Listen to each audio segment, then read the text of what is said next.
मेरे प्यारे देशवासियों,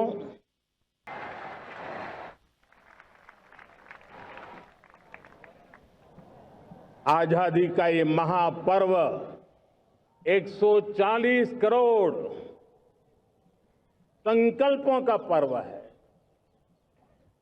आजादी का ये पर्व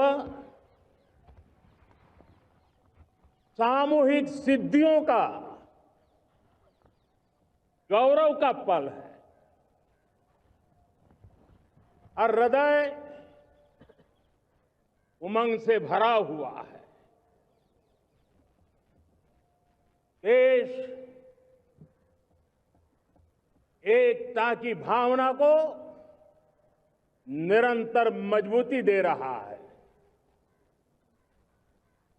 140 करोड़ देशवासी आज तिरंगे के रंग में रंगे हैं। हर घर तिरंगा, भारत के हर कोने से, चाहे रेगिस्तान हो या हिमालय की चोटियां, समंदर के तट हो या घनी आबादी वाले क्षेत्र, हर तरफ से एक ही गुंज है, एक ही जयकारा है। हमारी प्राण से भी प्यारी मातृभूमि का जयगान है।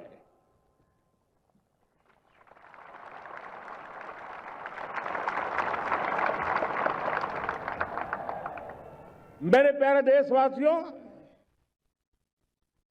सन 47 में अनंत संभावनाओं के साथ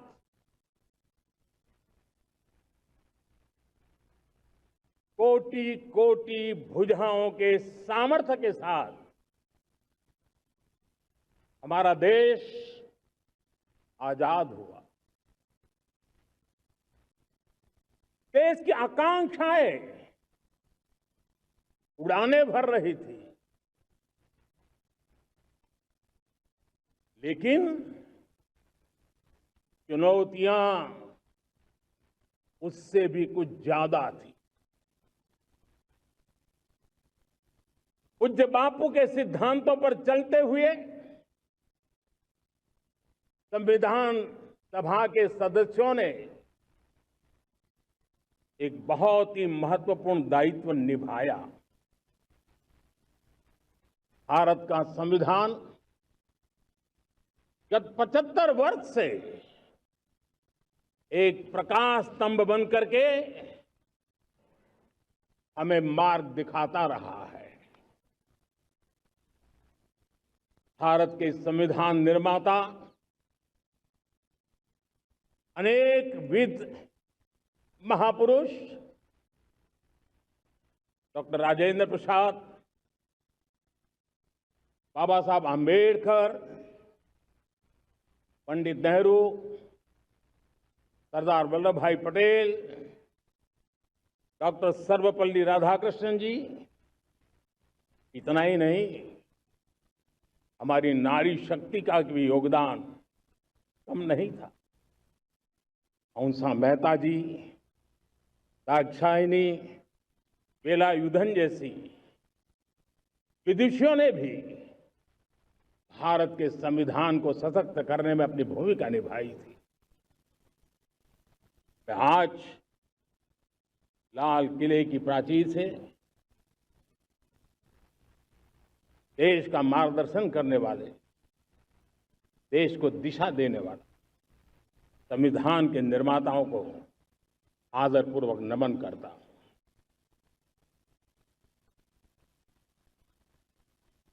मेरे प्यारे देशवासियों,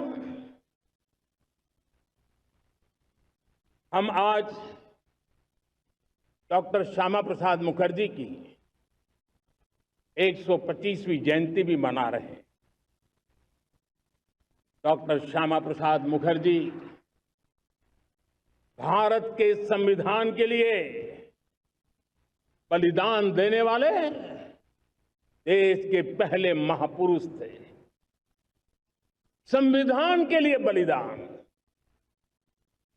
धारा 370 की दीवार गिराकर एक देश एक संविधान के मंत्र को जब हमने साकार किया तो हमने डॉक्टर श्यामा प्रसाद मुखर्जी को सच्ची श्रद्धांजलि दी। लाल किले पर आज कई विशेष महानुभाव उपस्थित हैं। दूर सुदूर गांव के पंचायतों के सदस्य हैं, ड्रोन दीदी के प्रतिनिधि हैं, लखपति दीदी की प्रतिनिधि हैं, खेल जगत से जुड़े लोग हैं, राष्ट्र जीवन में कुछ न कुछ देने वाले यहां महानुभाव उपस्थित हैं। एक प्रकार से यहां मेरी आंखों के सामने मैं लघु भारत के दर्शन कर रहा हूं और टेक्नोलॉजी के माध्यम से विशाल भारत के साथ भी आज लाल किला जुड़ा हुआ है। मैं आजादी के इस महापर्व पर देशवासियों का, विश्व भर में फैलाए हुए भारत प्रेमियों का, हमारे मित्रों का हृदय से बहुत बहुत अभिनंदन करता हूं। साथियों, प्रकृति हम सब की परीक्षा ले रही है।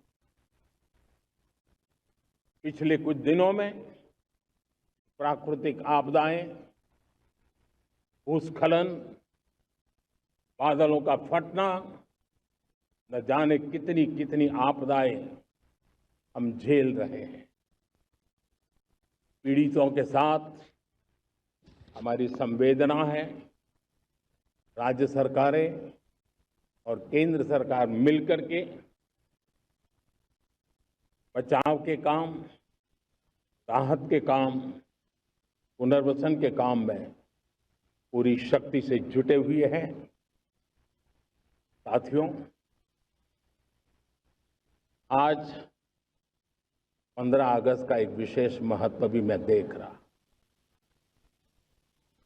मुझे बहुत गर्व हो रहा है। आज मुझे लाल किले की प्राचीर से ऑपरेशन सिंदूर के वीर जाबाजों को सैल्यूट करने का अवसर मिला है।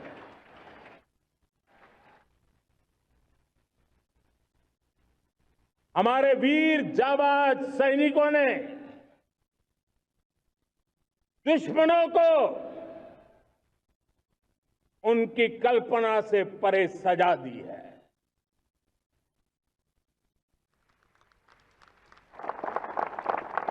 22 अप्रैल को पहलगाम में सीमा पार से आतंकियों ने आकर के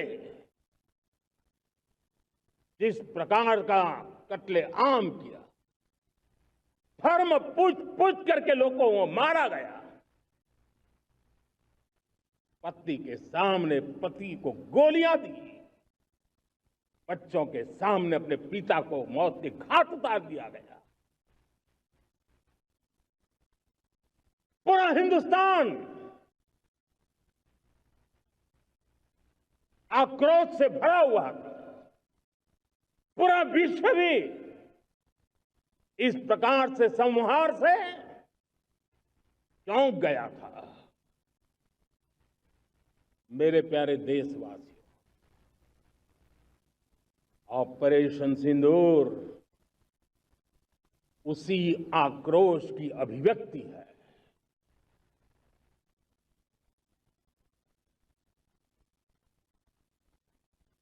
बाईस तारीख के बाद हमने हमारे सेना को खुली छूट दे दी। रणनीति वो तय करे, लक्ष्य वो तय करे, समय भी वो चुने और हमारी सेना ने वो करके दिखाया जो कई दशकों तक कभी हुआ नहीं था। सैकड़ों किलोमीटर दुश्मन की धरती पर घुस करके आतंकी हेडक्वार्टर्स को मिट्टी में मिला दिया, आतंकी इमारतों को खंडहर बना दिया।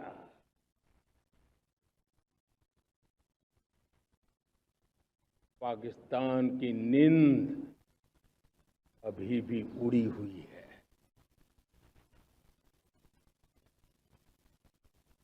पाकिस्तान में हुई तबाही इतनी बड़ी है कि रोज नए नए खुलासे हो रहे हैं, नई नई जानकारियां आ रही। मेरे प्यारे देशवासियों, हमारा देश कई दशकों से आतंक को झेलता आया हुआ है। देश के सीने को छलनी कर दिया गया है। अब हमने एक न्यू नॉर्मल प्रस्थापित किया। आतंक को और आतंकी को पालने पोसने वालों को, आतंकियों को ताकत देने वालों को अब हम अलग अलग नहीं मानेंगे।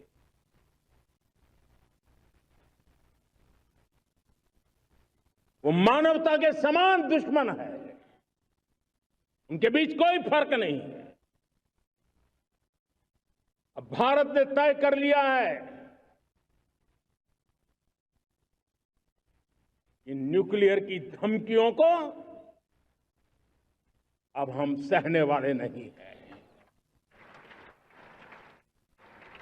न्यूक्लियर ब्लैकमेल लंबे अरसे से चलाया,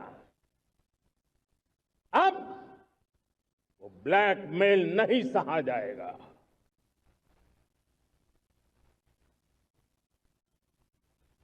आगे भी अगर दुश्मनों ने ये कोशिश जारी रखी, हमारी सेना तय करेगी, सेना की शर्तों पर, सेना जो समय निर्धारित करे उस समय पर, सेना जो तौर तरीके तय करे उस तौर तरीके से, सेना जो लक्ष्य तय करे उस लक्ष्य को अब हम अमल में ला करके रहने वाले हैं। हम मुंह तोड़ जवाब देंगे। मेरे प्यारे देशवासियों, भारत ने तय कर लिया है, खून और पानी एक साथ नहीं बहेंगे।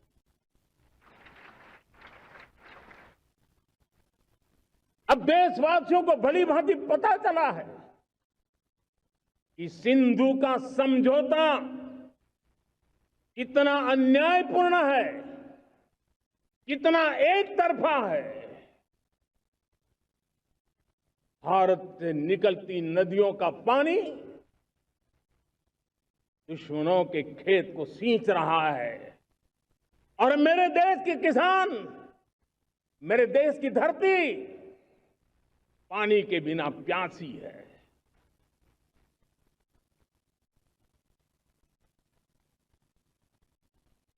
ये ऐसा समझौता था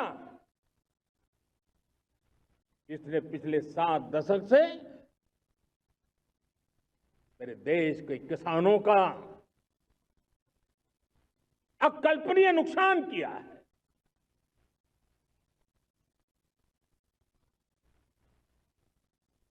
अब हिंदुस्तान के हक का जो पानी है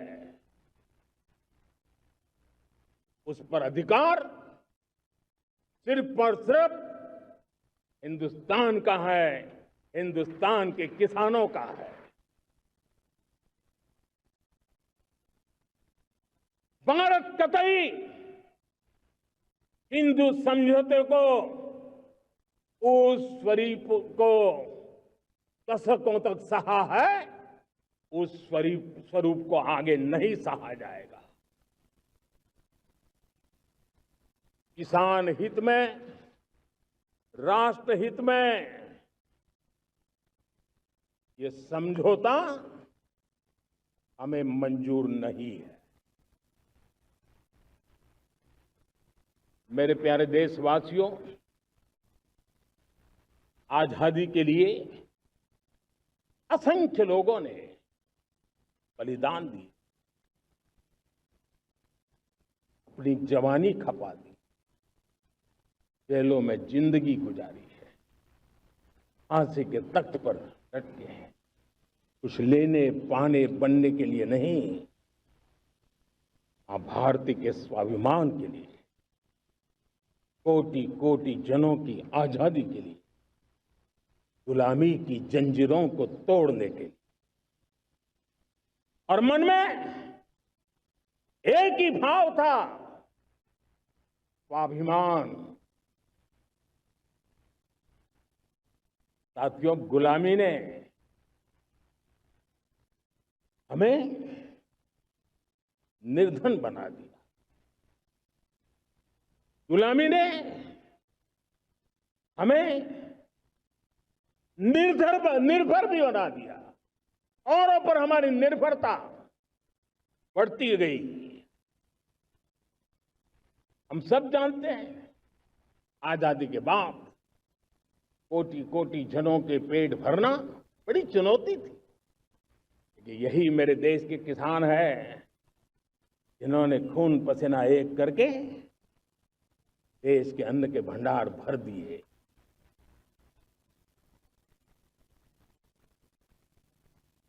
अनाज के संबंध में देश को आत्मनिर्भर बना दिया। एक राष्ट्र के लिए आत्मसम्मान की सबसे बड़ी कसौटी आज भी उसकी आत्मनिर्भरता है। और मेरे प्यारे देशवासियों, विकसित भारत का आधार भी है आत्मनिर्भर भारत।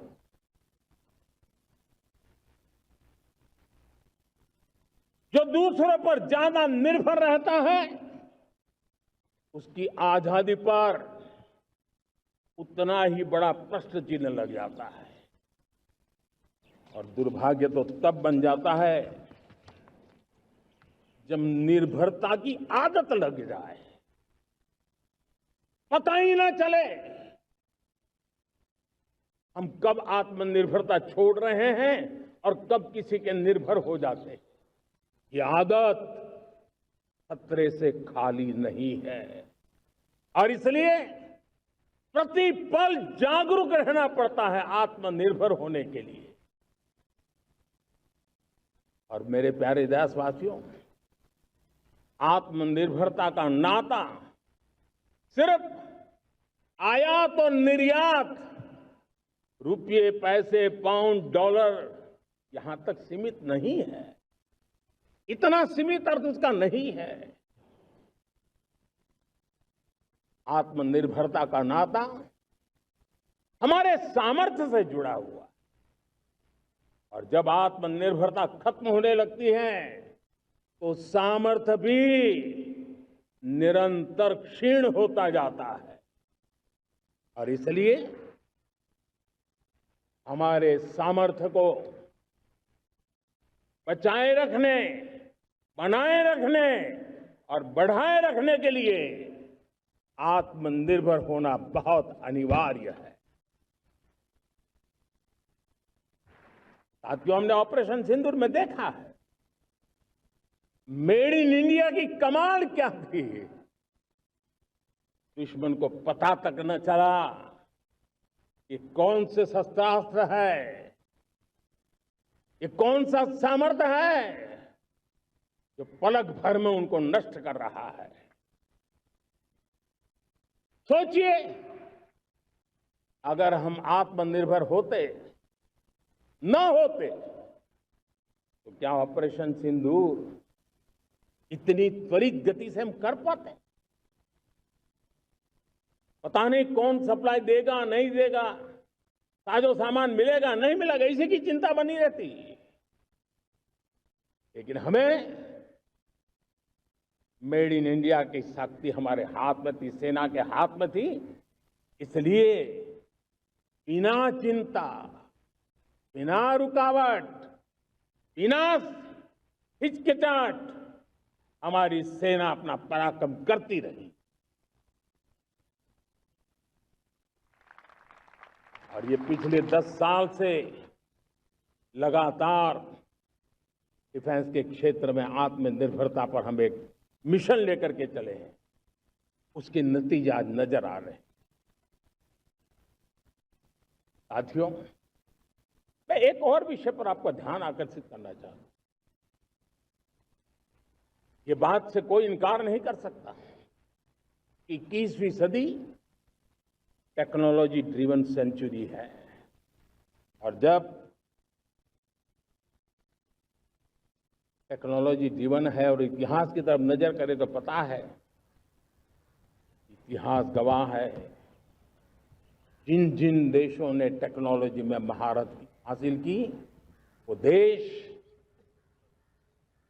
विकास की ऊंचाइयों को पार कर गए, शिखर पर पहुंच गए। आर्थिक शक्ति नए पैमाने पर पहुंचती गई। हम जब टेक्नोलॉजी के अलग अलग आयामों की बात करते हैं तो मैं आपका ध्यान आकर्षित करता हूं सेमीकंडक्टर्स पे। उदाहरण के तौर पे बताता हूं, मैं यहां लाल किले से किसी सरकार की आलोचना करने के लिए खड़ा नहीं हुआ और नहीं मैं करना चाहता, लेकिन देश की युवा पीढ़ी को जानकारी होना भी उतना जरूरी है। हमारे देश में 50-60 साल पहले सेमीकंडक्टर को लेकर के फाइलें शुरू हुई। 50-60 साल पहले फैक्ट्री का विचार चालू हुआ। आप मेरे नौजवानों जानकर के हैरान हो जाएंगे, आज सेमीकंडक्टर जो पूरी दुनिया की एक ताकत बन गया है, 50-60 साल पहले वो विचार, वो फाइलें अटक गई, लटक गई, अटक गई। सेमीकंडक्टर के विचार की ही भ्रूण हत्या हो गई। 50-60 साल गवा दी। हमारे बाद कई देश सेमीकंडक्टर में आज महारत हासिल करके दुनिया में अपनी ताकत को प्रस्थापित कर रहे हैं। साथियों, आज हमने उस बोझ से मुक्त होकर के मिशन मोड में सेमीकंडक्टर के काम को आगे बढ़ा है। 6 अलग अलग सेमीकंडक्टर के यूनिट्स जमीन पर उतर रहे हैं। 4 नए यूनिट्स को हमने ऑलरेडी हरी झंडी दिखा दी है, ग्रीन सिग्नल दे दिया है। और देशवासियों और मेरे खास करके नौजवानों और विश्व भर में भारत की टेक्नोलॉजी की ताकत को समझने वाले लोगों को भी कहना चाहूंगा, इसी वर्ष के अंत तक मेड इन इंडिया, भारत की बनी हुई, भारत में बनी हुई, भारत के लोगों द्वारा बनी हुई मेड इन इंडिया चिप्स बाजार में आ जाएगी।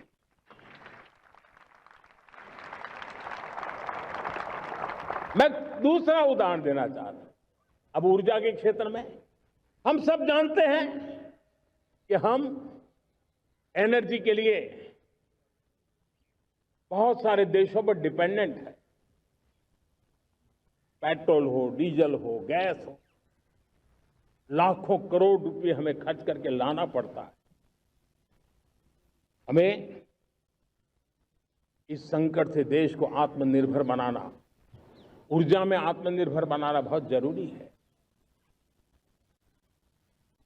हमने बीड़ा उठाया और आज 11 वर्ष में सोलर एनर्जी 30 गुना बढ़ चुकी है। हम नए नए डैम बना रहे हैं ताकि हाइड्रो का विस्तार हो और हमें क्लीन एनर्जी की उपलब्ध हो।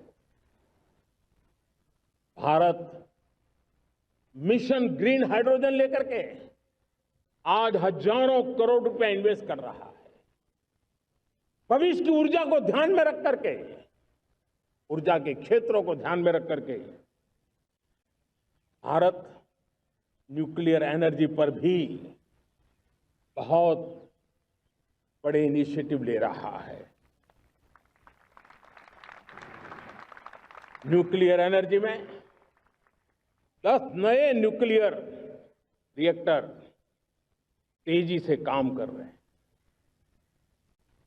2047 तक, जो कि हमने विकसित भारत का लक्ष्य तय किया है, जब देश की आजादी के 100 साल होंगे, हम परमाणु ऊर्जा क्षमता 10 गुना से भी अधिक बढ़ाने का संकल्प लेकर के आगे बढ़ रहे हैं।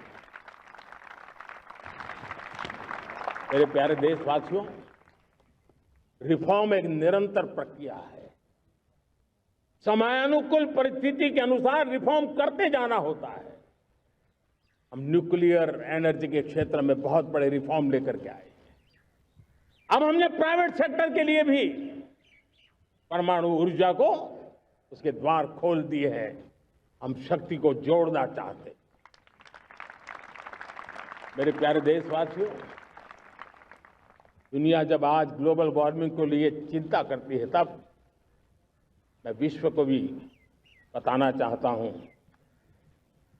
कि भारत ने तय किया था कि हम 2030 तक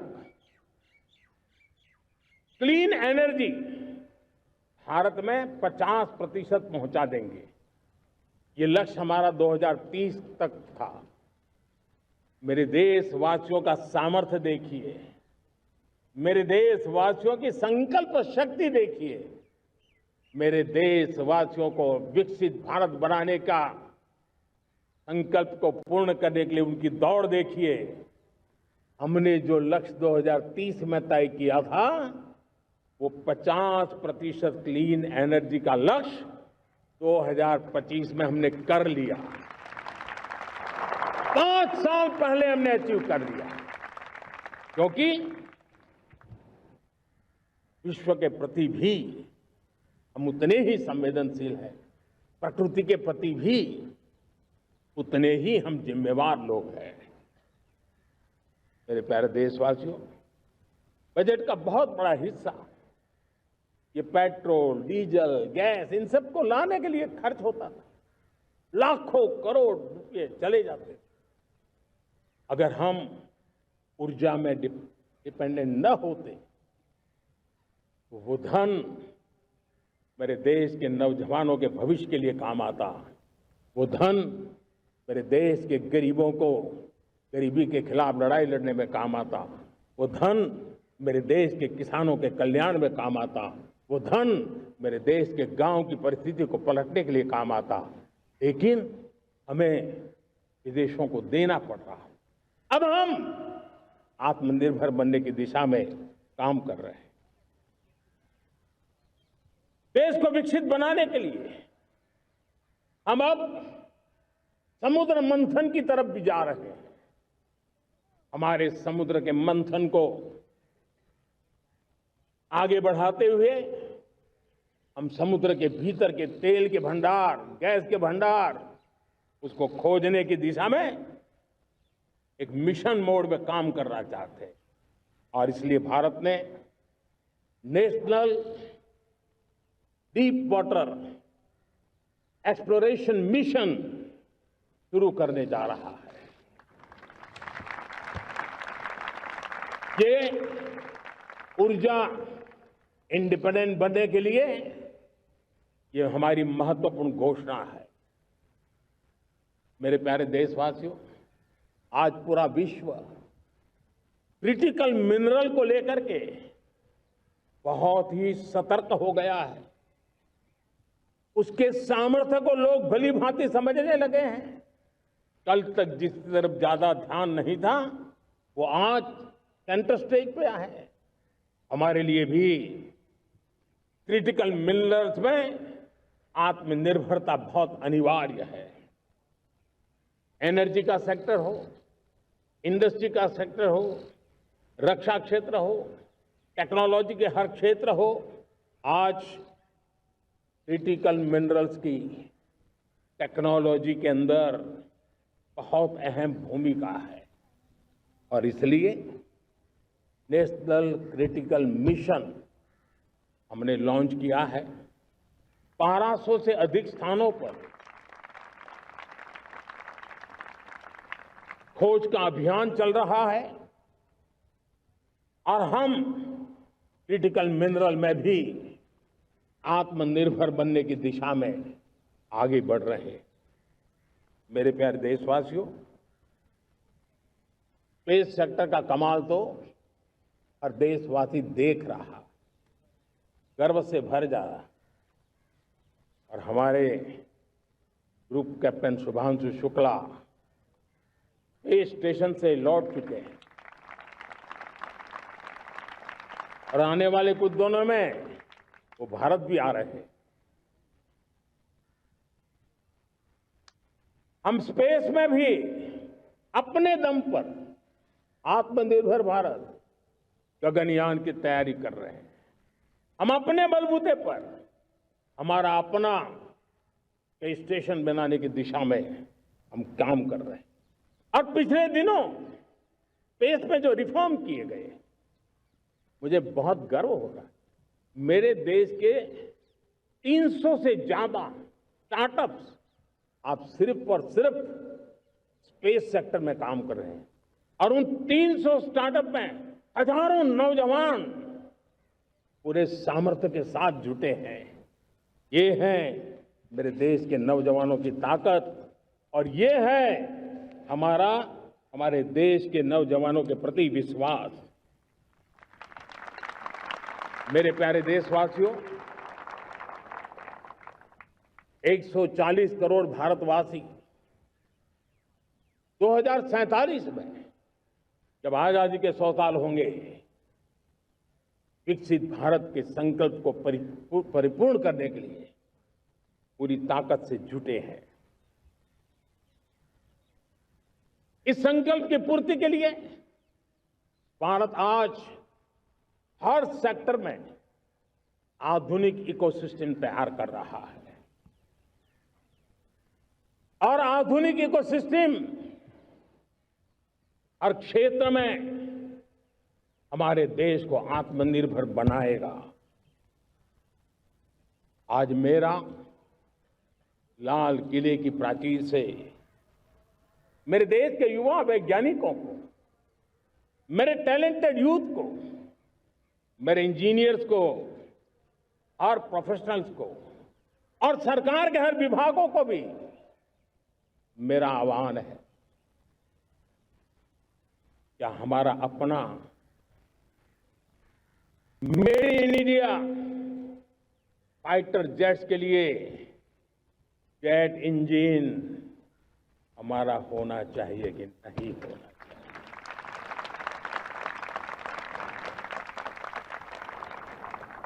हम फार्मा ऑफ द वर्ल्ड माने जाते हैं। वैक्सीन में हम नए नए विक्रम स्थापित करते हैं, लेकिन क्या समय की मांग नहीं है? हम रिसर्च और डेवलपमेंट में और ताकत लगाएं, हमारे अपने पेटेंट हो,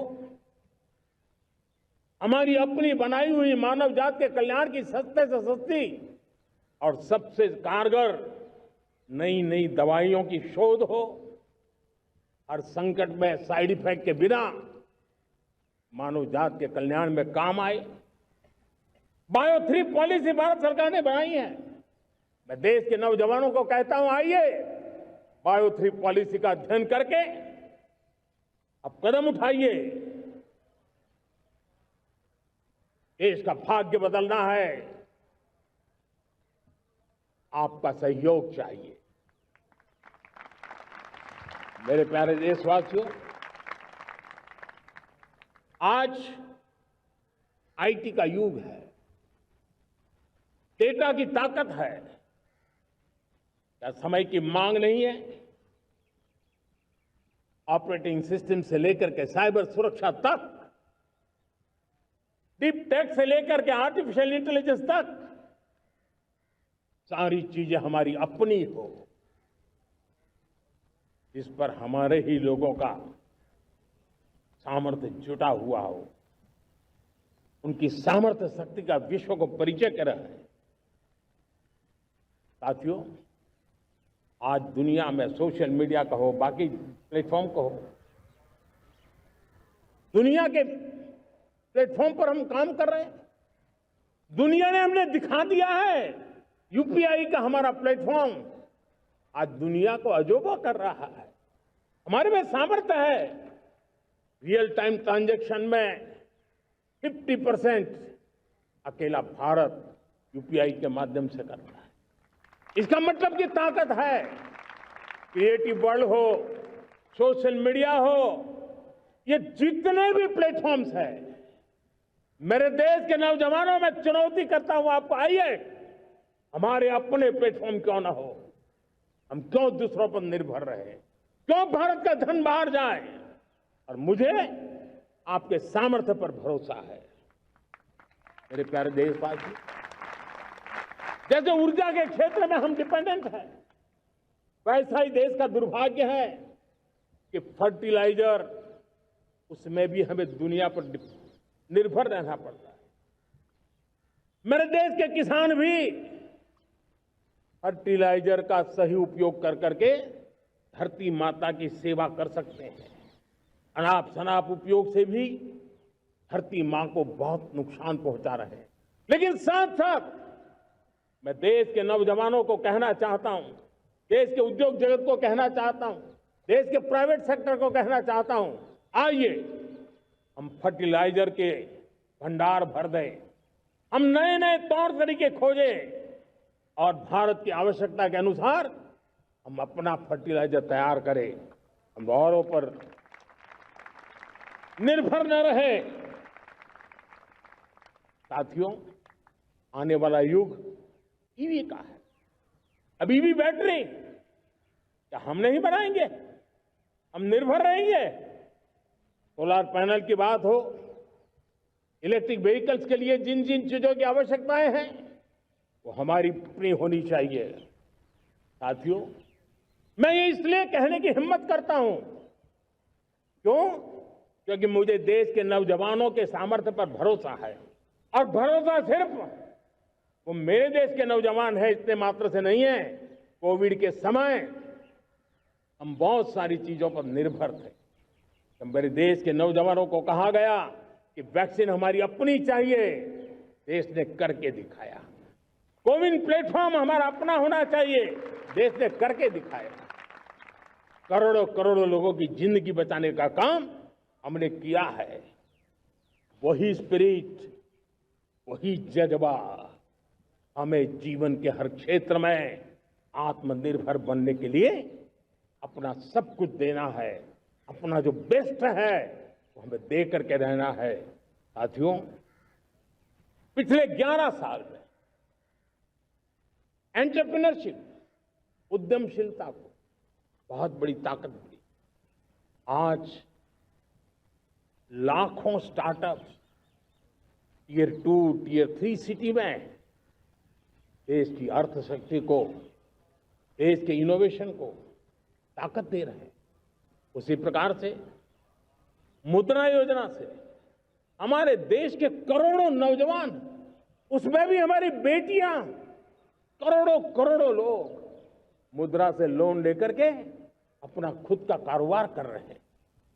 खुद तो अपने पैरों पर खड़े हुए हैं, लेकिन औरों को भी पैरों पर खड़े रहने की ताकत देते हैं। वे भी एक प्रकार से हर व्यक्ति को आत्मनिर्भर बनाने का अवसर दे रही है। मेरे साथियों, विमेन सेल्फ हेल्प ग्रुप, किसी का ध्यान नहीं था। पिछले 10 साल में विमेन सेल्फ हेल्प ग्रुप ने कमाल करके दिखाया। आज उनके प्रोडक्ट दुनिया के बाजार में जाने लगे हैं। लाखों करोड़ों का कारोबार हमारे विमेन सेल्फ हेल्प ग्रुप से। मैंने एक बार मन की बात में खिलौने की बात कही थी। हम करोड़ों करोड़ रुपए के खिलौने विदेश से लाते थे। मैंने ऐसे ही मन की बात में कहा, करे मेरे देश के नौजवानों, ऐसा भी करेंगे क्या? किलो भी बाहर जाएंगे। और आज मैं गर्व से कहता हूं कि मेरा देश खिलौने एक्सपोर्ट करने लग गया है। यानी देश के सामर्थ्य को हर प्रकार के अवसर मिले, हर रुकावटों से मुक्ति मिले, उसको सर्वाधिक करने के लिए प्रेरित किया जाए। देश कर सकता है। मैं देश के युवाओं से कहता हूं, आइए आप इनोवेटिव आइडियाज लेकर के, आपके आइडियाज को मरने मत देना दोस्तों। आज का आपका आइडिया हो सकता है आने वाली पीढ़ी का भविष्य बना सकता है। मैं आपके साथ खड़ा हूं, मैं आपके लिए काम करने के लिए तैयार हूं, आपका साथी बन के काम करने तैयार हूं। अब आइए, हिम्मत जुटाइए, इनिशिएटिव लीजिए। जो युवा मैन्युफैक्चरिंग के बारे में सोचते हैं, आइए आगे बढ़िए। सरकार के नियमों में बदलाव करना है, मुझे बताइए। अब देश रुकना नहीं चाहता है। 2047 दूर नहीं है, एक एक पल की कीमत है और हम एक भी पल गंवाना नहीं चाहते दोस्तों।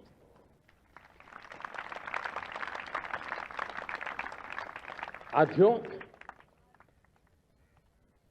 ये आगे बढ़ने का अवसर है, बड़े सपने देखने का अवसर है, संकल्प के लिए समर्पित होने का अवसर है। जब सरकार आपके साथ है और मैं स्वयं आपके साथ हूं, तब हम नया इतिहास बना सकते हैं। साथियों, आज नेशनल मैन्युफैक्चरिंग मिशन पर बहुत तेजी से काम हो रहा है। हमारे एमएसएमई, उसका लोहा दुनिया मानती है। ये दुनिया में बड़ी बड़ी चीजें बनती है ना, कुछ न कुछ तो औजार हमारे देश के एमएसएमई के द्वारा जाते हैं, बड़े गर्व के साथ जाते हैं। लेकिन हम कॉम्प्रिहेंसिव इंटीग्रेटेड विकास की राह पर जाना चाहते हैं और इसलिए उनकी शक्ति बढ़े। और उसमें भी मैंने पहले एक बार लाल किले से कहा था, जीरो डिफेक्ट जीरो इफेक्ट। आज कहना चाहता हूं कि हमें विश्व बाजार में अपने सामर्थ्य का लोहा मनवाना है, तो हमें क्वालिटी में निरंतर नई ऊंचाइयों को पार करना। दुनिया क्वालिटी को स्वीकार करती है, हमारी गुणवत्ता सबसे ज्यादा हो और सरकार के भी प्रयास हो, रॉ मटेरियल की भी उपलब्धि हो, हमारी प्रोडक्शन की कॉस्ट कैसे कम हो, हम उसमें दम रह गए। और साथियों, हम सभी जो उत्पादन के क्षेत्र में लगे हैं, उन सबका मंत्र होना चाहिए, दाम कम लेकिन दम ज्यादा। हमारी हर प्रोडक्ट का दम ज्यादा हो लेकिन दाम कम हो। इस भाव को लेकर के हमें आगे बढ़ना है। मेरे प्यारे देशवासियों, आजादी के लिए अनगिनत लोगों ने बलिदान दिए हैं। मैंने पहले भी कहा, जवानी खपा दी, फांसी पे लटक गए। क्यों? स्वतंत्र भारत के लिए। 75-100 साल पहले का वो कालखंड याद कीजिए। पूरा देश स्वतंत्र भारत के मंत्र को लेकर के जीता था। आज समय की मांग है, स्वतंत्र भारत का मंत्र लेकर के जीने वालों ने हमें स्वतंत्र भारत दिया। आज 140 करोड़ देशवासियों का एक ही मंत्र होना चाहिए, समृद्ध भारत। अगर कोटि कोटि लोगों के बलिदान से स्वतंत्र भारत हो सकता है, तो कोटि कोटि लोगों के संकल्प से, पुरुषार्थ से, आत्मनिर्भर बनने से, वोकल फॉर लोकल की बात करने से, स्वदेशी का मंत्र को जापने से समृद्ध भारत भी बन सकता है। वो पीढ़ी स्वतंत्र भारत के लिए खप गई थी। ये पीढ़ी समृद्ध भारत के लिए नए कदम उठाए, यही समय की मांग है। और इसलिए मैं आज बार बार आग्रह करता हूं और मैं देश के सभी इन्फ्लुएंसर्स को कहना चाहता हूं, इस मंत्र को आगे बढ़ाने में मेरी मदद कीजिए। मैं सभी राजनीतिक दलों को, राजनेताओं को सबसे कहता हूं कि आइए, ये किसी राजनीतिक दल का एजेंडा नहीं है, भारत हम सबका है। हम मिलकर के वोकल फॉर लोकल उस मंत्र को हर नागरिक के जीवन का मंत्र बनाएं। भारत में बनी हुई, भारत के नागरिकों के पसीने से बनी हुई वो चीजें जिसमें भारत की मिट्टी की महक हो और जो भारत के आत्मनिर्भर के संकल्प को ताकत देता हो, हम उसी को खरीदेंगे, हम उसी का उपयोग करेंगे। हम उस दिशा में आगे आए, यह हमारा सामूहिक संकल्प हो। देखते ही देखते हम दुनिया बदल देंगे दोस्तों।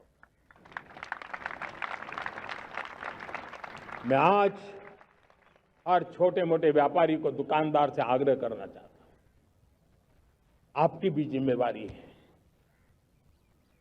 हम छोटे थे, हमने कभी बाजार में देखा नहीं था कि शुद्ध घी की दुकान, ऐसे ही लिखा जाता था घी की दुकान। लेकिन समय रहते लोग लिखने लगे शुद्ध घी की दुकान। मैं चाहता हूं देश में ऐसे व्यापारी आगे आए, ऐसे दुकानदार आए कि हाँ स्वदेशी माल बिकता है, वो बोर्ड लगा रहे हैं। हम स्वदेशी का गर्व करने लगे। हम स्वदेशी मजबूरी में नहीं, मजबूती के साथ उपयोग करेंगे, मजबूती के लिए उपयोग करेंगे और जरूरत पड़ी तो औरों को मजबूर करने के लिए उपयोग करेंगे। ये हमारी ताकत होनी चाहिए, ये हमारा मंत्र होना चाहिए। मेरे प्यारे देशवासियों,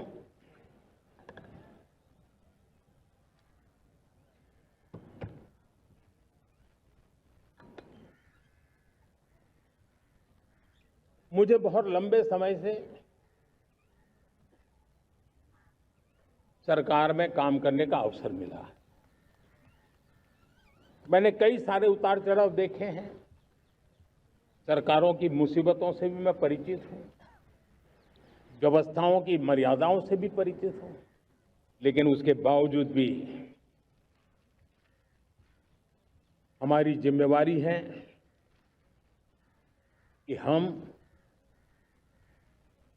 किसी की लकीर को छोटी करने में अपनी ताकत बर्बाद न करें। मैं बड़े अनुभव से कहता हूं, किसी दूसरे की लकीर छोटी करने के लिए अपनी ऊर्जा हमें नहीं खपानी है। हमें पूरी ऊर्जा के साथ हमारी लकीर को लंबा करना है।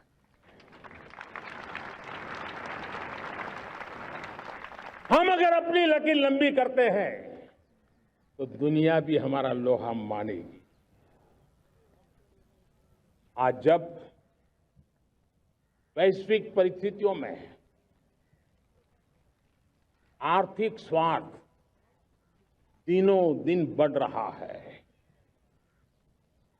तब समय की मांग है कि हम उन संकटों के रोते बैठने की जरूरत नहीं है।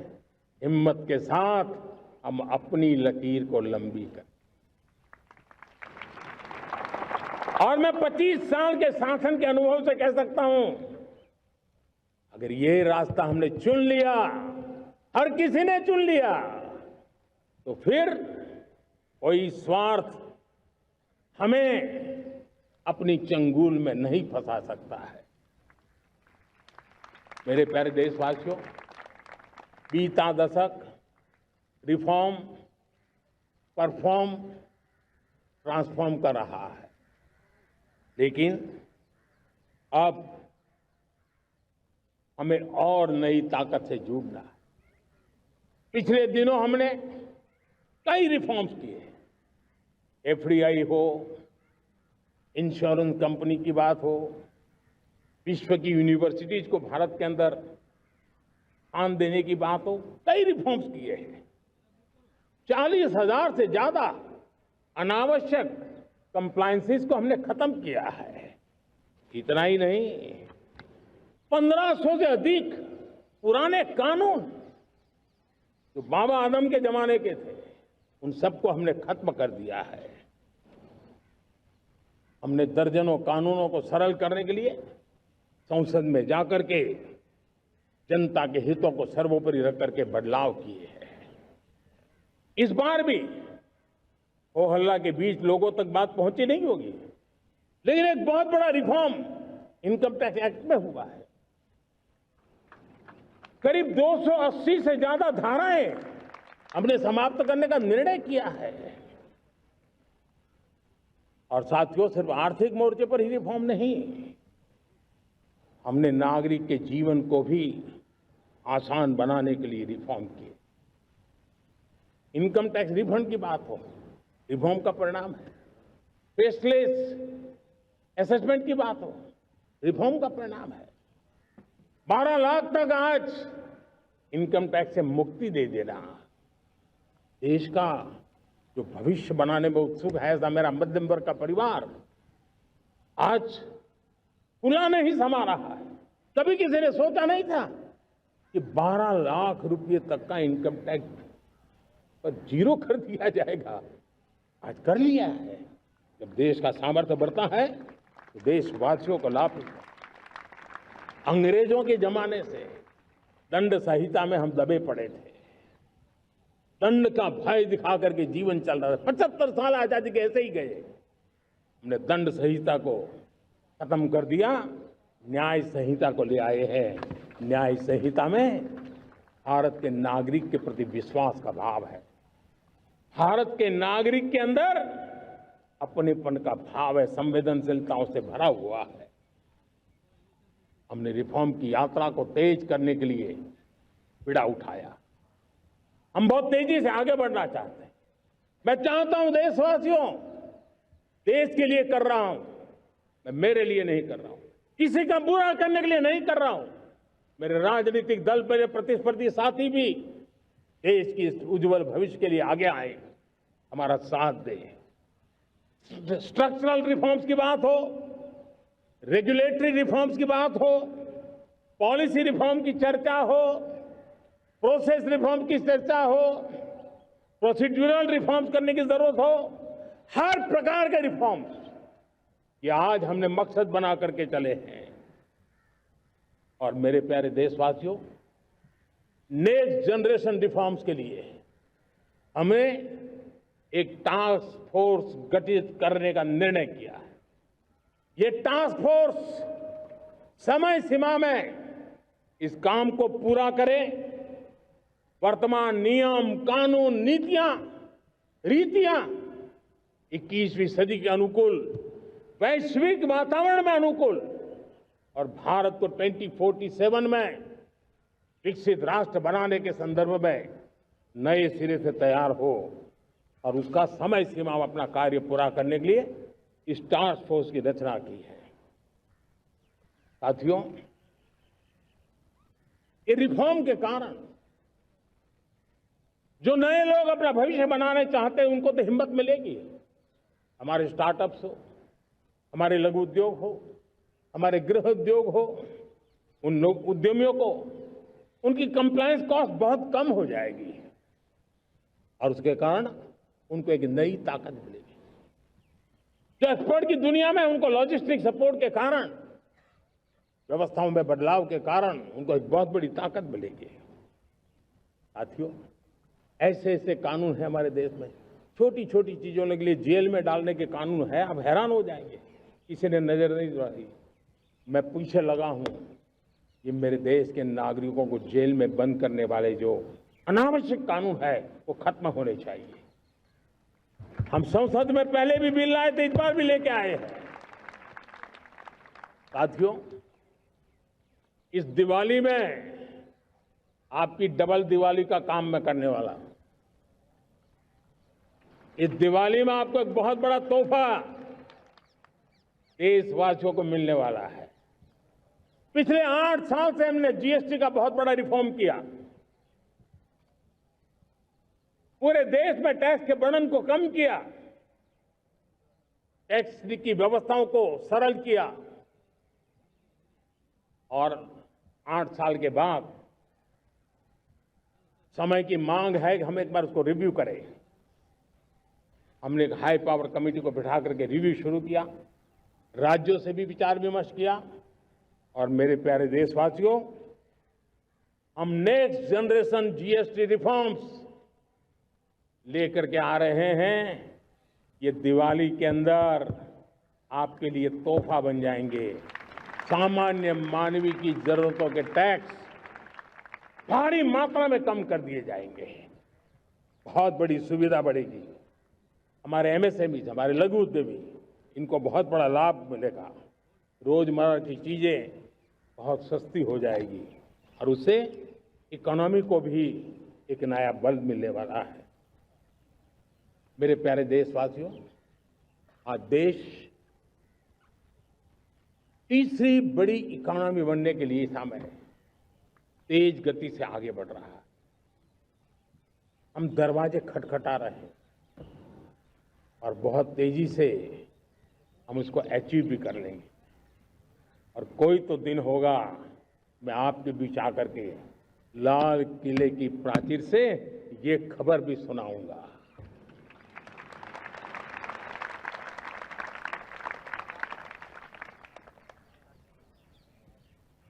आज भारत की अर्थव्यवस्था और आर्थिक स्थिति को लेकर पूरी दुनिया आश्वस्त है। इतनी अस्थिरता के बीच आशा की किरण बना हुआ है भारत का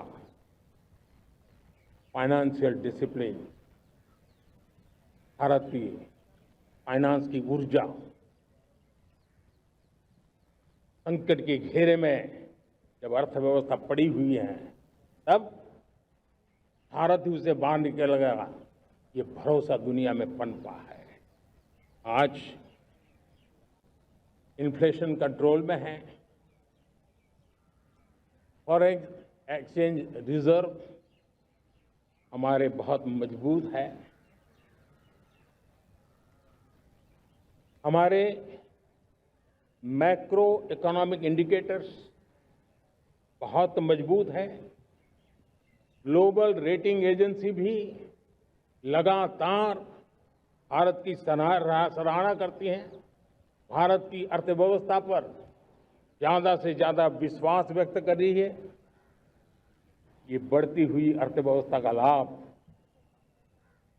मेरे देश के गरीबों को मिले, मेरे देश के किसानों को मिले, मेरे देश की नारी शक्ति को मिले, मेरे देश के मध्यम वर्ग को मिले, मेरे देश की विकास धारा को ताकत देने वाला बने।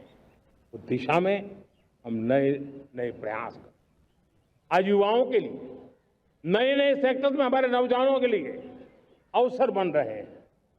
स्किल डेवलपमेंट, स्वरोजगार, बड़ी बड़ी कंपनियों में इंटर्नशिप, इस पर एक बहुत बड़े स्तर पर अभियान चल रहा है। और इसलिए देश के नौजवानों, आज मैं आपके लिए भी एक खुश खबर लेकर के आया। मेरे देश के नौजवानों के लिए आया। आज 15 अगस्त है। आज 15 अगस्त के ही दिन मेरे देश के युवाओं के लिए 1 लाख करोड़ रुपए की योजना हम चालू कर रहे हैं, लागू कर रहे हैं। आज से प्रधानमंत्री विकसित भारत रोजगार योजना आज ही 15 अगस्त को लागू हो रही है। ये आपके लिए बहुत खुशखबरी है। इस योजना के तहत निजी क्षेत्र में पहली नौकरी पाने वाले नौजवान को, बेटे बेटी को 15,000 रुपया सरकार की तरफ से दिए जाएंगे। कंपनियों को भी नए रोजगार देने के अवसर जो भी ज्यादा जुटाएगा उनको भी प्रोत्साहन राशि दी जाएगी। प्रधानमंत्री विकसित भारत रोजगार योजना करीब करीब 3.5 करोड़ नौजवानों को रोजगार के नए अवसर बनाएगी। मैं सभी नौजवानों को इसके लिए बहुत बहुत बधाई देता हूं। मेरे प्यारे देशवासियों, आज भारत में नारी शक्ति का लोहा हर कोई मानने लगा। बढ़ती इकोनॉमी की लाभार्थी हमारी नारी है, लेकिन बढ़ती इकोनॉमी को गति देने में भी हमारी नारी का बहुत बड़ा योगदान भी, हमारी मातृशक्ति का योगदान है, हमारी स्त्री शक्ति का योगदान है। स्टार्टअप से लेकर स्पेस सेक्टर तक हमारी बेटियां छाई हुई हैं, खेल के मैदान में छाई हुई हैं, फौज में चमक रही है। आज गर्व के साथ नारी कंधे से कंधा मिलाकर के देश की विकास यात्रा में भागीदार हो रही। देश गर्व से भर गया जब एनडीए की विमेन कैडेट्स उनका पहला पास आउट हुआ था। पूरा देश गर्व से भर गया था। सारे टीवी चैनल उसी के पीछे लगे हुए थे। कितने बड़े गौरव की पल थी। Self help group, 10 crore self help group की बहनें क्या कमाल कर रही है। नमो ड्रोन दीदी नारी शक्ति की एक नई पहचान बनी। गांव में मुझे एक बहन मिली, वो कहती मुझे अब तो गांव वाले पायलट कह करके बुलाते हैं। बड़े गर्व से कह रही, ज्यादा पढ़ी लिखी नहीं थी, लेकिन उसका रतबा पैदा हुआ है। साथियों, हमने 3 करोड़ महिलाओं को लखपति दीदी बनाने का संकल्प लिया था। 3 करोड़। और मुझे आज संतोष है कि हम तेज गति से काम कर रहे हैं। समय से पहले 3 करोड़ का लक्ष्य पार कर लेंगे। और आज मैं खुशी से देश को बताना चाहता हूं कि मेरे नारी शक्ति का सामर्थ्य देखिए। देखते ही देखते 2 करोड़ महिलाएं लखपति दीदी बन चुकी है। आज कुछ लखपति दीदी हमारे सामने बैठी है। ये है मेरे सामर्थ्य। और मेरा विश्वास है दोस्तों, भारत की विकास यात्रा में उनकी भागीदारी बढ़ने वाली। मेरे प्यारे देशवासियों, मेरे देश के किसानों का भारत की अर्थव्यवस्था में बहुत बड़ा योगदान है। भारत के किसानों की मेहनत रंग ला रही है। पिछले साल अनाज के उत्पादन में मेरे देश के किसानों ने के पुराने सारे विक्रम तोड़ दिए हैं। ये सामर्थ्य है मेरे देश का। इतनी ही जमीन, लेकिन व्यवस्थाएं बदली, पानी पहुंचने लगा, अच्छे सीड्स मिलने लगे, किसानों को अच्छी सुविधाएं मिलने लगी, तो वो अपना सामर्थ्य देश के लिए बढ़ा रहा है। आज भारत दूध, दाल, जूट जैसे उत्पादन में नंबर 1 है दुनिया में। आज दुनिया का दूसरा सबसे बड़ा फिश प्रोड्यूसर, मेरे मछुआरा भाई बहनों की ताकत देखिए। फिश प्रोड्यूसर में दुनिया में हम दूसरे नंबर पर पहुंच चुके हैं। आज भारत चावल, गेहूं, फल और सब्जी के उत्पादन में भी दुनिया में दूसरे नंबर पर पहुंच चुका है। साथियों, आपको खुशी होगी, मेरे देश के किसान जो पैदावार देते हैं, आज वो उत्पादन दुनिया के बाजार में पहुंच रहा है। 4 लाख करोड़ रुपया एग्रो प्रोडक्ट का एक्सपोर्ट हुआ है। ये मेरे देश के किसानों ने हमें ताकत दिखाई है। हम छोटे किसान हो, पशुपालक हो, मछुआरे हो, देश के विकास की अनेक योजनाओं का लाभ आज हम उन तक पहुंचा रहे हैं।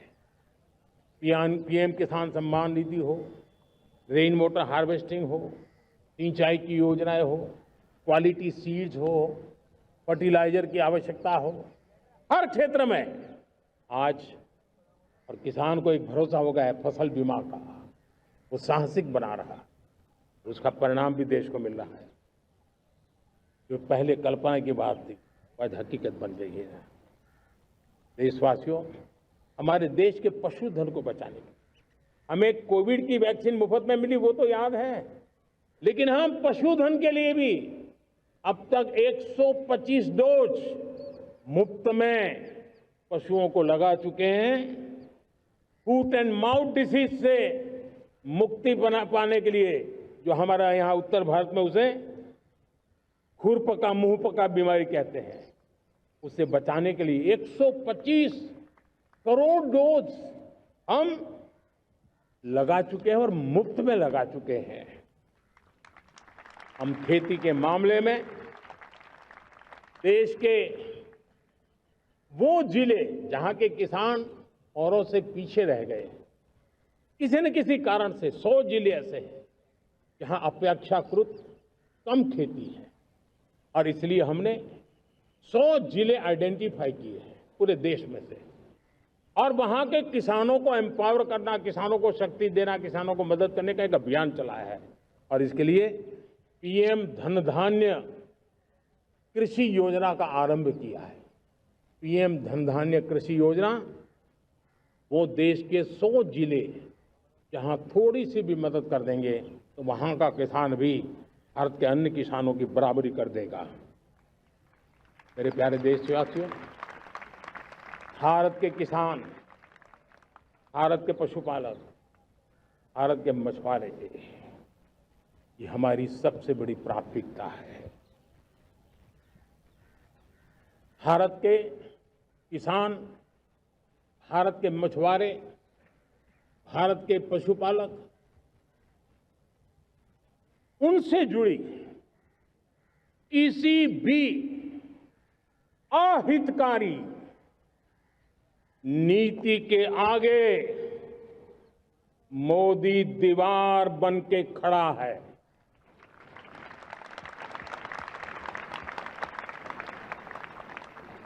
भारत अपने किसानों, अपने पशुपालकों, अपने मछुआरों के संबंध में कभी भी कोई समझौता नहीं स्वीकार करेगा।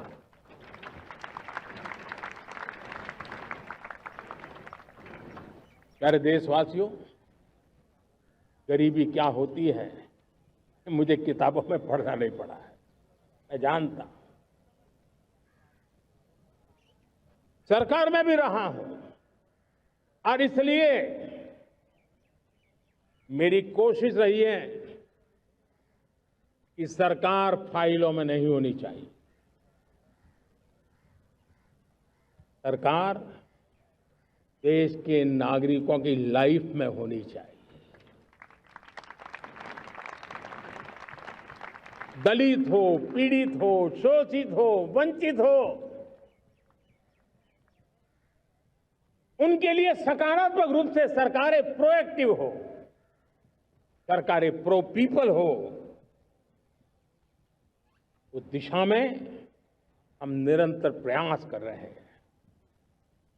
समाज के हर जरूरत व्यक्ति के लिए, कुछ लोगों को लगता है कि सरकार की योजनाएं पहले भी आती थी, जी नहीं, हम सरकार की योजनाओं को जमीन पर उतार रहे हैं, सैचुरेशन पर बल देते हैं, और सामाजिक न्याय का अगर कोई सच्चा एजुकेशन है तो सैचुरेशन में है, जिसमें कोई हकदार छूटे नहीं, हकदार के घर तक सरकार जाए और उसे अपना हक की चीजें मिले, उसके लिए हम काम कर रहे हैं। जनधन अकाउंट जब खोले गए ना, वो सिर्फ बैंक का अकाउंट था ऐसा नहीं है, उसे एक स्वाभिमान मिला था कि बैंक के दरवाजे मेरे लिए भी खुलते हैं, मैं भी बैंक के दरवाजे में जाकर के टेबल पे हाथ रख करके बात कर सकता हूं। ये विश्वास हमने जगाया है। आयुष्मान भारत ने बीमारी को सहने की आदत से मुक्ति दिलाने का और उनको अच्छे स्वास्थ्य के लिए मदद करने का काम, और जब हम वरिष्ठ नागरिकों को 5 लाख रुपए से ज्यादा मदद कर करके उनके आरोग्य की चिंता करते हैं। आज पीएम आवास 4 करोड़ गरीबों को घर मिलना मतलब जिंदगी के नए सपने वहां सजते हैं। वो सिर्फ 4 दीवारें नहीं है दोस्तों। रेहड़ी पटरी वालों के लिए पीएम स्वनिधि योजना, जो कभी ब्याज के चक्कर में फंसा रहता था, आज पीएम स्वनिधि से रेहड़ी पटरी वाला भी, और आपने देखा वो यूपीआई से पैसे लेता है, यूपीआई से पैसे देता है। ये बदलाव आखिरी व्यक्ति तक चिंता लोगों की लाइफ में सरकार होनी चाहिए। उसी के कारण ये जमीन से जुड़ी योजनाएं बनती हैं और जमीन से जुड़ी योजनाएं जमीन पर उतरती हैं और जमीन से उतरी हुई योजनाएं जीवन में बदलाव लाने का एक सशक्त माध्यम बन जाती हैं। एक समय था गरीब हो, पीड़ित हो, आदिवासी हो, वंचित हो, दिव्यांग हो, हमारी विधवा माताएं बहनें हो, अपने हक के लिए दर दर भटकते रहते थे।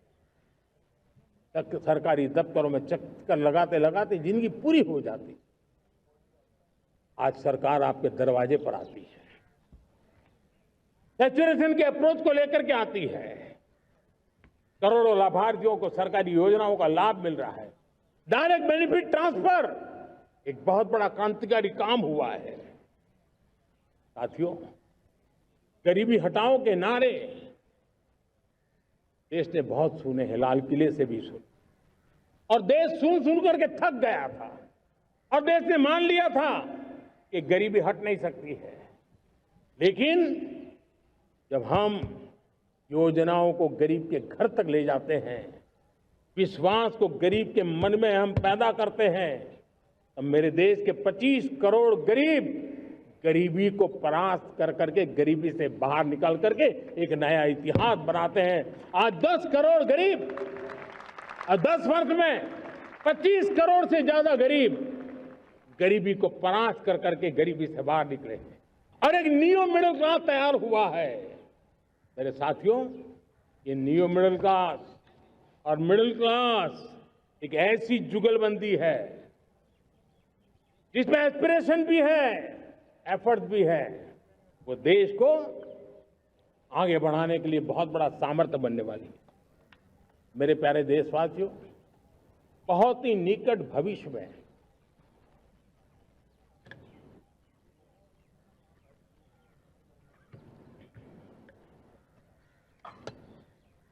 मेरे प्यारे देशवासियों, बहुत ही निकट भविष्य में महान समाज सुधारक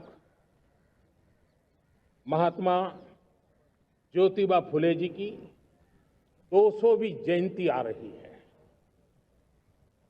हम उस जयंती के समारोह शुरू करने जा रहे हैं और महात्मा ज्योतिबा फुले के सिद्धांत, उन्होंने जो मंत्र दिए, उसमें हमारे लिए प्रेरणा है। पिछड़े को प्राथमिकता, पिछड़े को प्राथमिकता देते हुए हम परिवर्तन की ऊंचाइयों को प्राप्त करना चाहते हैं। हम इसके लिए परिश्रम की पराकाष्ठा करना चाहते हैं। हम पारदर्शी नीतियों के द्वारा पिछड़ों को प्राथमिकता, ये हम धरती पर उतारना चाहते हैं, हर पिछड़े के जीवन में उतारना चाहते हैं। साथियों, रेहड़ी पटरी वालों के लिए स्वनिधि योजना हो या हमारे हुनर वाले, हाथ से काम करने वाले विश्वकर्मा योजना की बात हो, आदिवासी में भी जो पिछड़े रह गए हैं उनके लिए पीएम जनधन की योजना की बात हो, हमारे पूर्वी भारत को विकास में पूरे देश के अंदर बराबरी में लाना और उनको नेतृत्व देने की दिशा में काम हो। हम सिर्फ समाज पिछड़े हो उनकी चिंता तक अटकने वाले नहीं है। जो क्षेत्र पिछड़े हैं उनको भी हम प्राथमिकता देना चाहते हैं। जो जिले पिछड़े रहे हैं हम उनको प्राथमिकता देना चाहते हैं। जो ब्लॉक पिछड़े रहे हैं उनको प्राथमिकता देना चाहते हैं। हमने 100 एस्पिरेशनल डिस्ट्रिक्ट, 500 एस्पिरेशनल ब्लॉक, उसी मिशन में काम किया है। हमने पूर्वी भारत के विकास के लिए हजारों करोड़ रुपए के इंफ्रास्ट्रक्चर के प्रोजेक्ट को बल दिया है। हमने पूर्वी भारत के जीवन को बदल करके देश की विकास यात्रा में भागीदार बनने का मेरे प्यारे देशवासियों, जीवन हर क्षेत्र में विकास होना चाहिए। विकास के लिए खेल का भी महत्व होता है। और मुझे खुशी है कि एक जमाना था जहाँ बच्चे खेल में अगर समय लगाते हैं तो माँ बाप ज्यादा पसंद नहीं करते थे। आज एकदम से उलट गया है। अगर बच्चे खेलकूद में आगे आते हैं, रुचि लेते हैं, तो माँ बाप गर्व से भर जाते हैं। मैं इसे एक शुभ संकेत मानता हूं। मेरे देश के परिवार के अंदर खेल को प्रोत्साहन का वातावरण मैं देखता हूं, मेरा मन गर्व से भर जाता है। मैं इसे देश के भविष्य के लिए बहुत शुभ संकेत मानता हूं। और साथियों, इस खेल को बढ़ावा देने के लिए हमने नेशनल स्पोर्ट्स पॉलिसी कई दशकों के बाद हम देश में खेलो भारत नीति को लेकर के आए हैं, ताकि एक खेल जगत का सर्वांगीण विकास का प्रयास हो। स्कूल से लेकर के ओलंपिक तक हम एक पूरा इकोसिस्टम डेवलप करना चाहते हैं, चाहे कोचिंग की व्यवस्था हो, फिटनेस की बात हो, खेल के मैदान हो, खेल की व्यवस्थाएं हो, खेल के लिए आवश्यक साधन हो, लघु उद्योगों को भी खेल के साधन बनाने में मदद करने की बात हो। यानी एक प्रकार से पूरा इकोसिस्टम हम दूर दराज के बच्चों तक पहुंचाना चाहते हैं। लेकिन साथियों, जब मैं फिटनेस की बात करता हूं, जब मैं खेलकूद की बात करता हूं, तब मैं एक चिंता भी आपके सामने रखना चाहता हूं। हमारे देश के हर परिवार को चिंता करनी चाहिए। मोटापा हमारे देश के लिए बहुत बड़ा संकट बनता जा रहा है। आने वाले वर्षों में लोग, जो पंडित लोग हैं वो कहते हैं, जो जानकार लोग कहते हैं, हर तीसरे व्यक्ति में एक व्यक्ति मोटापे का शिकार होगा। हमें मोटापे से बचना है, ओबेसिटी से बचना है। और इसलिए मैंने बाकी सब करना पड़ेगा, लेकिन एक छोटा सा सुझाव दिया था कि परिवार तय करे कि जब खाने का तेल घर में आएगा 10% कम ही आएगा और 10% कम ही उपयोग करेंगे, और हम ओबेसिटी के खिलाफ लड़ाई को जीतने की दिशा में हम अपना योगदान देंगे।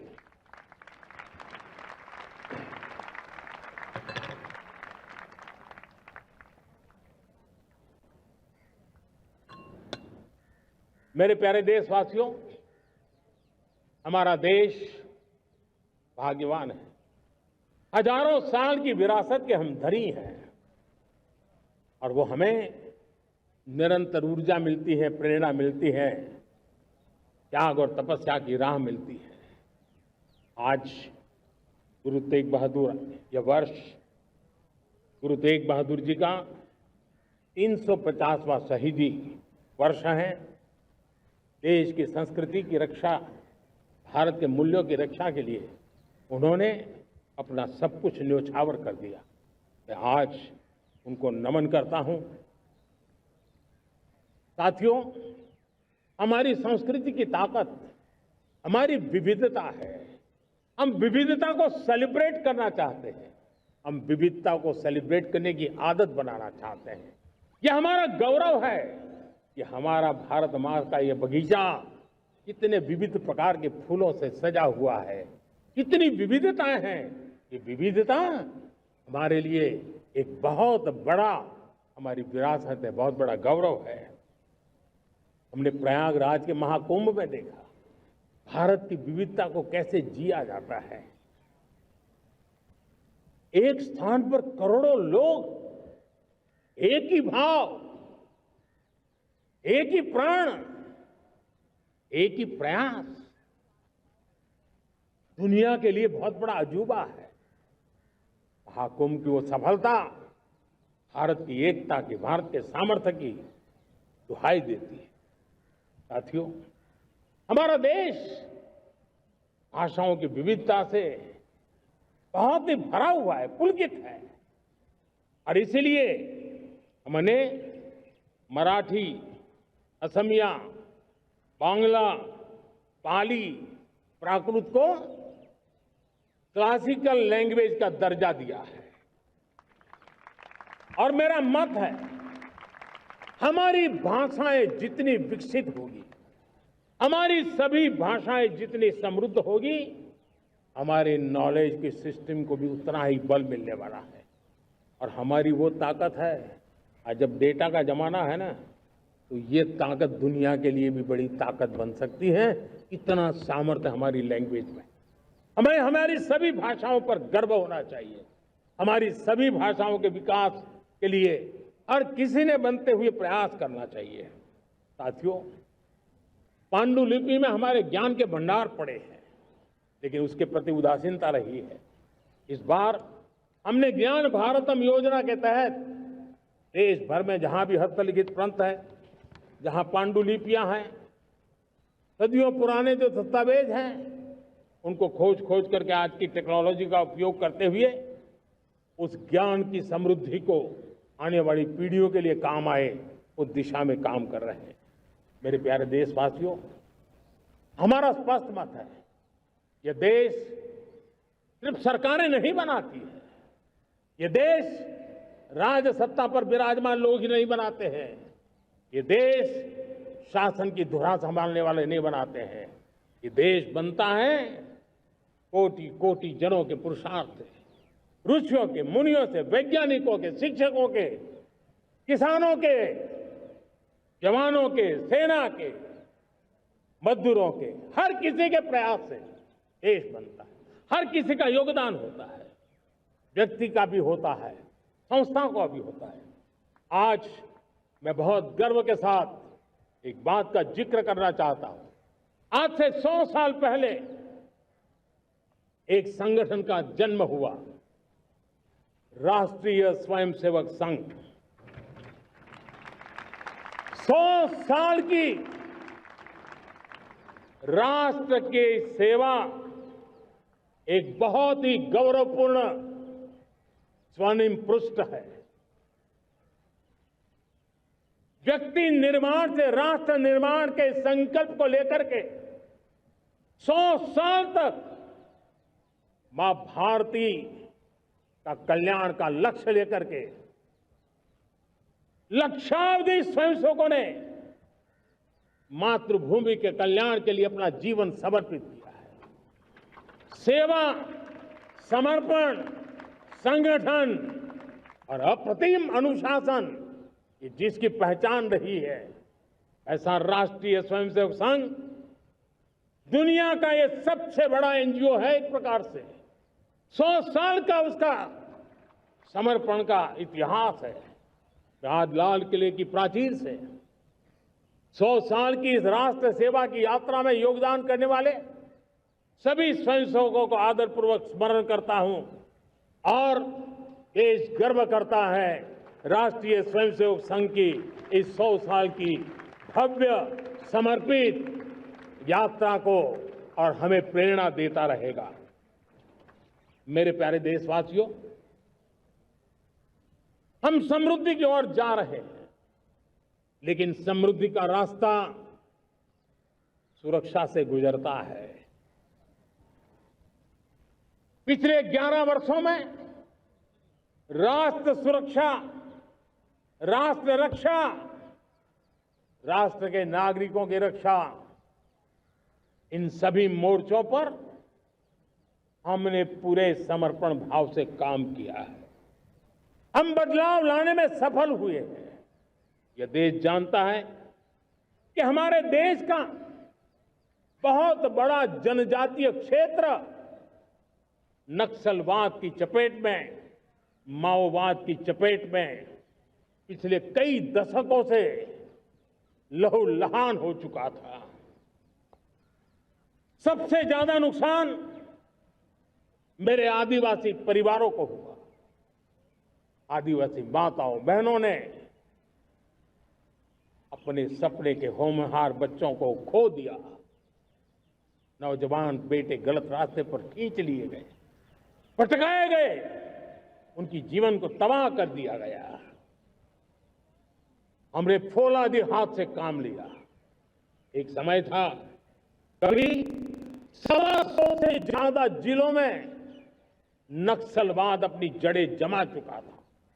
माओवाद की चंगुल में हमारे जनजातीय क्षेत्र, हमारे जनजातीय नौजवान फंसे हुए थे। और आज 125 जिलों में से कम होते होते हम 20 पर ले आए हैं। उन जनजातीय समाज की सबसे बड़ी हमने सेवा की है। और आप देखिए, एक जमाना था जब बस्तर को याद करते ही माओवाद, नक्सलवाद, बम बंदूक की आवाज सुनाई देती थी। उसी बस्तर में माओवाद नक्सल से मुक्त होने के बाद जब बस्तर के नौजवान ओलंपिक करते हैं, हजारों नौजवान भारत माता की जय बोल करके खेल के मैदान में उतरते हैं, पूरा वातावरण उत्साह से भर जाता है। ये बदलाव देश देख रहा है।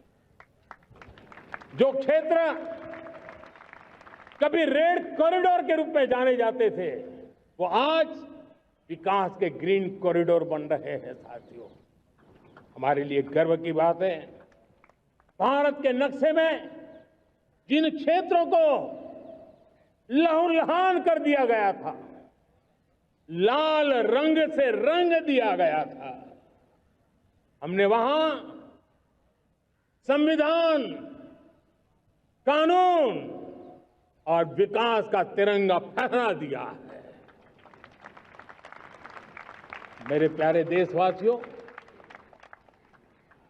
ये भगवान बिरसा मुंडा की 150वीं जयंती का अवसर है। तब इन जनजातीय क्षेत्रों को नक्सल से मुक्त कर करके, मेरे जनजातीय परिवार के नौजवानों की जिंदगी बचा करके हमने भगवान बिरसा मुंडा को एक सच्ची श्रद्धांजलि दी है।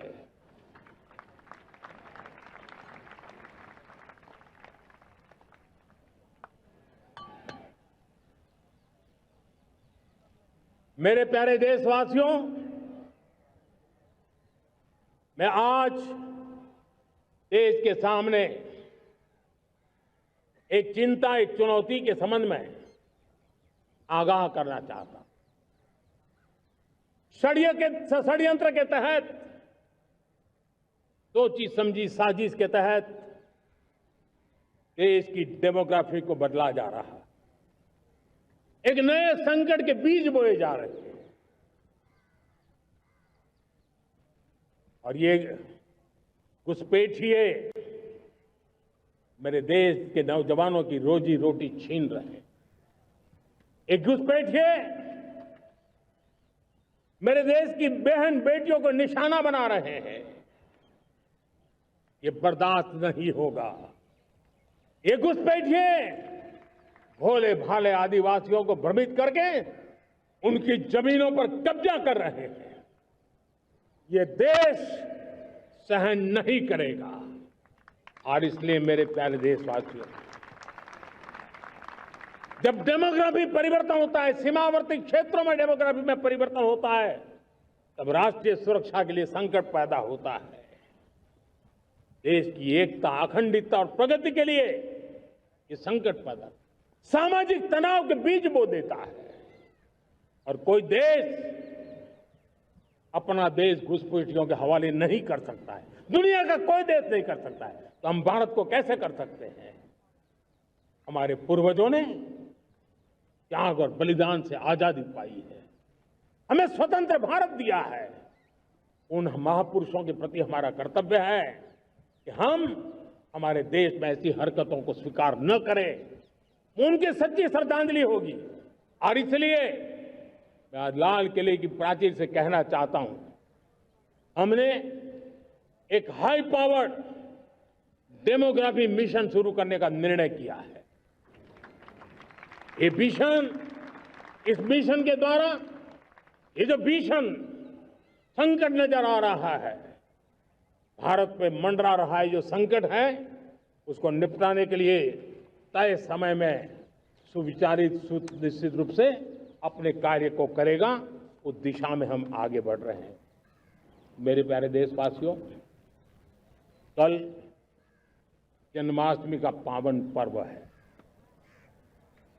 भगवान श्री कृष्ण का जन्मोत्सव देश में मनाया जाता है। साथियों, जब मुझे भगवान श्री कृष्ण याद आते हैं तो हम देख रहे हैं कि पूरे विश्व में आज युद्ध के तौर तरीके बदल रहे हैं। हमने देखा है कि भारत युद्ध के हर नए तौर तरीकों को निपटने में समृद्ध है। हमने ऑपरेशन सिंदूर में दिखा दिया है, टेक्नोलॉजी में जो भी महारत थी। पाकिस्तान ने हमारे सैन्य ठिकानों पर, हमारे एयरबेस पर, हमारे संवेदनशील स्थलों पर, हमारे आस्था के केंद्रों पर, हमारे नागरिकों पर मिसाइल्स, ड्रोन अनगिनत मात्रा में उन्होंने वार किया। देश ने देखा है, लेकिन देश को सुरक्षित रखने के जो प्रयास पिछले 10 साल में हुए हैं, उस ताकत का परिणाम था कि उनके हर हमले को हमारे जाबाजों ने और हमारी टेक्नोलॉजी ने तिनके की तरह बिखेर दी।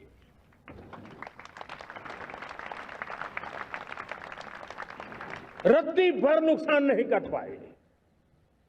और इसलिए जब युद्ध के मैदान में टेक्नोलॉजी का विस्तार हो रहा है, टेक्नोलॉजी हावी हो रही है, तब राष्ट्र की रक्षा के लिए, देश के नागरिकों की सुरक्षा के लिए हमें भी, हमने जो आज महारत पाई है, वो महारत का और विस्तार करने की जरूरत है। हमने आज जो महारत पाई है, उसको लगातार अपग्रेड करते रहने की आवश्यकता है। और इसलिए साथियों, मैंने एक संकल्प लिया है, मुझे आपके आशीर्वाद चाहिए, कोटि कोटि देशवासियों के आशीर्वाद चाहिए। क्योंकि समृद्धि कितनी ही क्यों न हो, अगर सुरक्षा के प्रति उदासीनता बरतते हैं तो समृद्धि भी किसी काम की नहीं रहती। और इसलिए सुरक्षा का महत्व बहुत बड़ा है।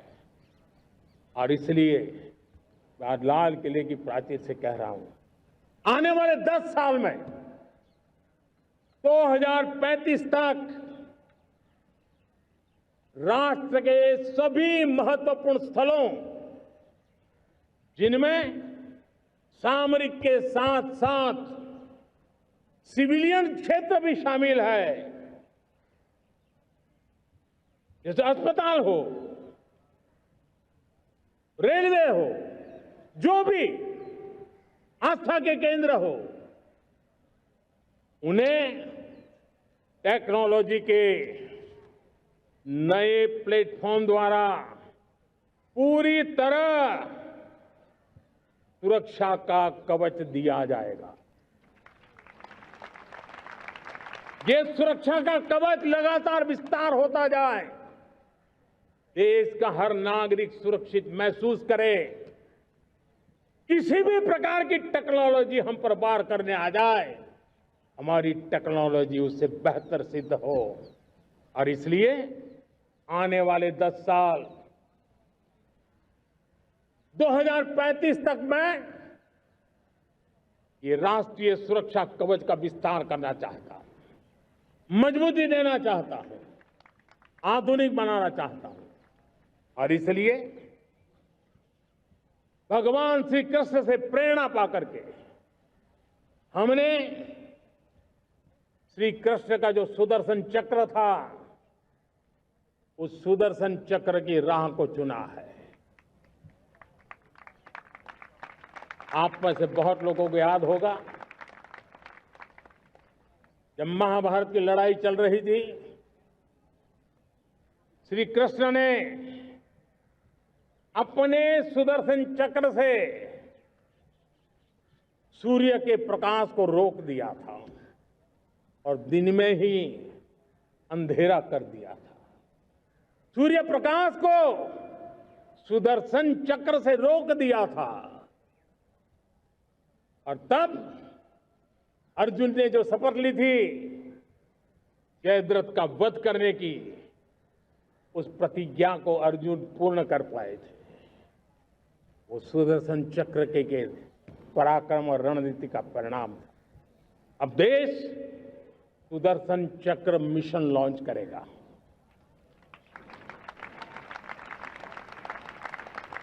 2035 ये मिशन सुदर्शन चक्र एक पावरफुल वेपन सिस्टम दुश्मन के हमले को न्यूट्रलाइज तो करेगा ही करेगा, लेकिन कई गुना ज्यादा दुश्मन पर हिट बैक करेगा।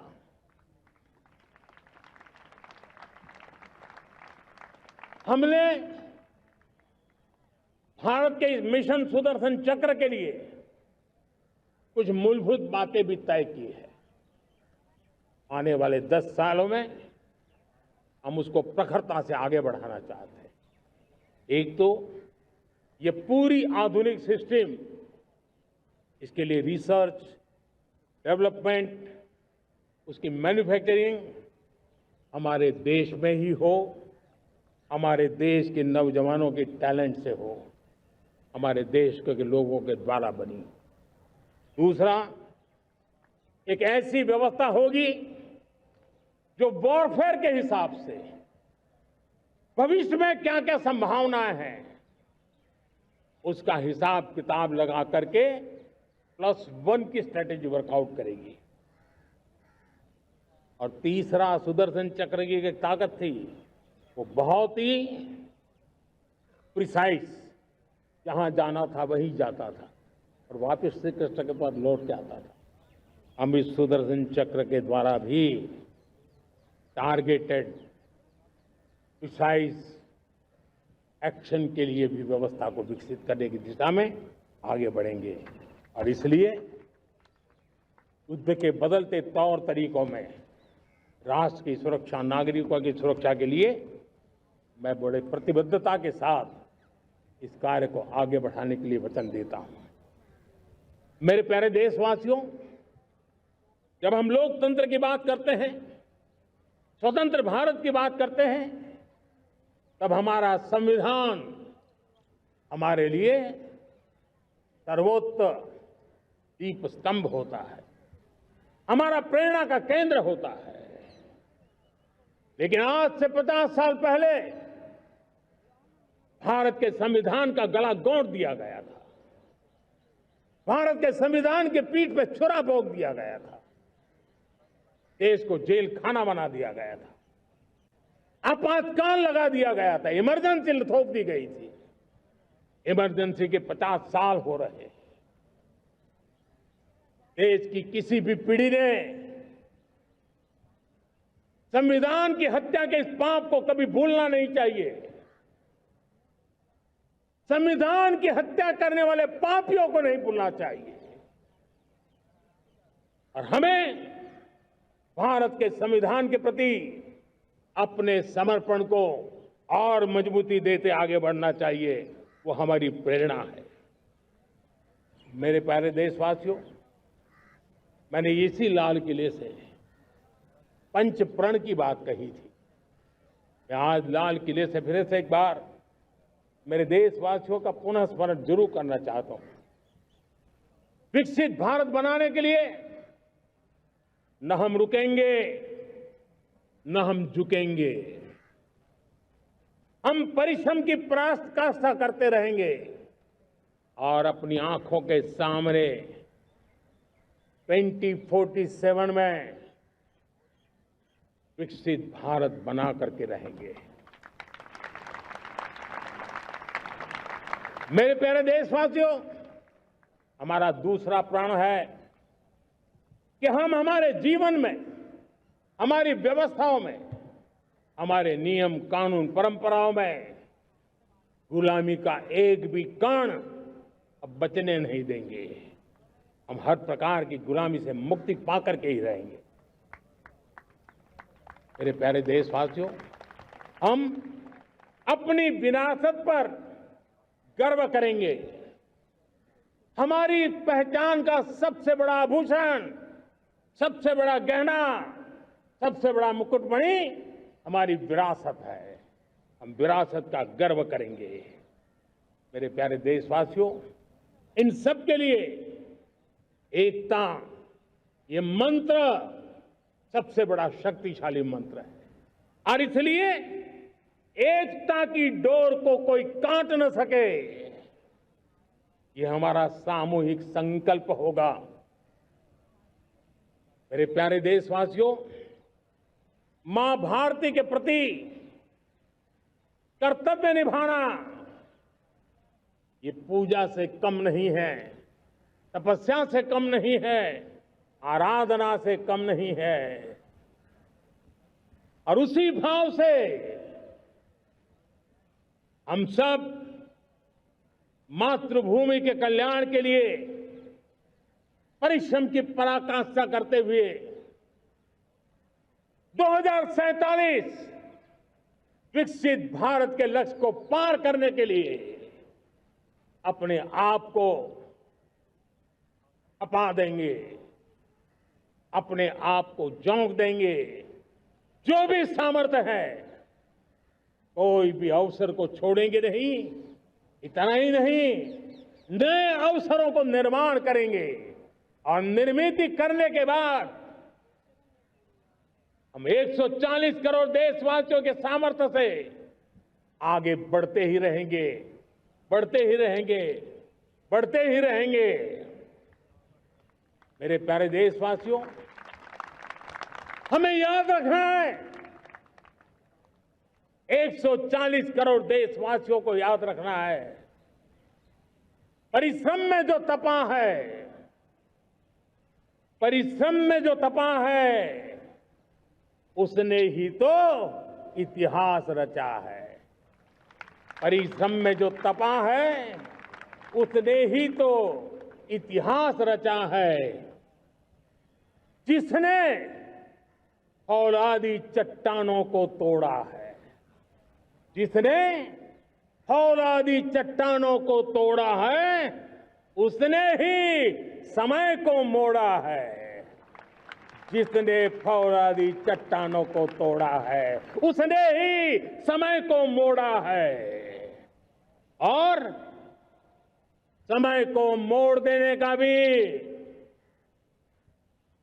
समय को मोड़ देने का भी यही समय है, सही समय है। मेरे प्यारे देशवासियों, एक बार फिर आप सबको आजादी के इस महान पर्व की अनेक अनेक शुभकामनाएं देता हूं, बहुत बहुत बधाई देता हूं। मेरे साथ बोलेंगे, जय हिंद, जय हिंद, जय हिंद। भारत माता की, भारत माता की, भारत माता की। वंदे, वंदे, वंदे। बहुत बहुत धन्यवाद।